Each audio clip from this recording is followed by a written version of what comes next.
All right, so we're in the backyard. Got a little project here. So we just purchased this 2-inch landscape edging. We're going to be using it around our Japanese maples, which we have an assortment of them in the yard here.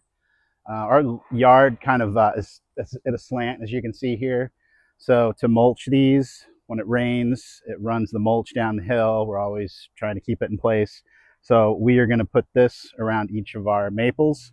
So as you can see here, I have one laid out. So we're going to be putting some weed barrier cloth in here and some mulch. So first of all, what you want to do is figure out your radius. You can make this as big as small as you want. So this is what we're going with. Easy to cut this stuff with heavy duty scissors, shears, razor blade. And when you cut it, just take your 2 end pieces, match those up. So they include these 8-inch garden stakes. Just get that in there where you want it.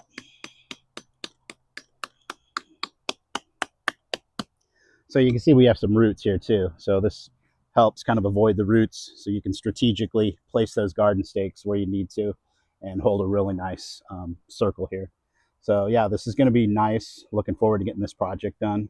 And yeah, this 2-inch landscape edging really comes in handy.